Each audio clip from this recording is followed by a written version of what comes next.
So hello friends, आज की इस वीडियो में हम सरस्वती माँ की मूर्ति को कला करना सीखेंगे। फ्रेंड्स, ये वीडियो पार्ट 2 है। अगर अभी तक आपने इस मूर्ति का मेकिंग वीडियो नहीं देखा, यानी कि पार्ट 1 नहीं देखा है, तो जरूर देखिएगा। इस वीडियो की वीडियो का लिंक मिल जाएगा। तो चलिए वीडियो को स्टार्ट करते हैं। सबसे पहले मैं पूरी मूर्ति को व्हाइट कलर से कलर कर रही हूँ। पेड़ को छोड़कर, पेड़ को हम डायरेक्ट ब्लैक कलर से कलर करेंगे। उसके बाद रेड से हल्का हल्का शेडिंग करेंगे। तो चलिए बने रहिए वीडियो में।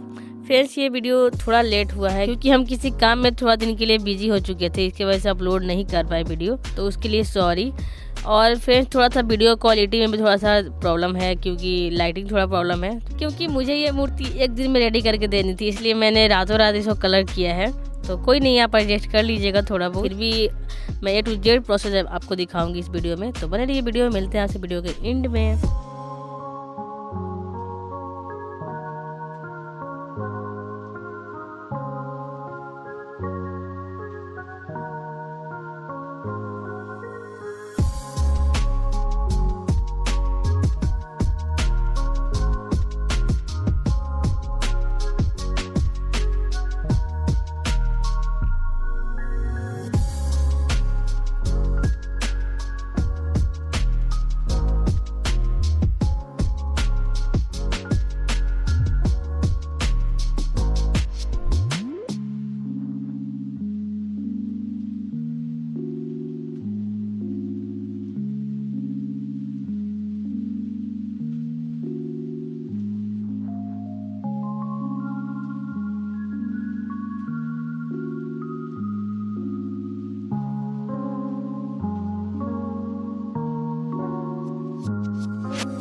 तो फाइनली हमारी मूर्ति कंप्लीट हो चुकी है। तो कैसी लगी आपको बताइए कमेंट में। अगर अच्छी लगी हो तो लाइक कमेंट एंड चैनल को सब्सक्राइब कर दीजिए। तो मिलेंगे आपसे नेक्स्ट वीडियो में, तब तक के लिए bye bye. Thanks for watching video.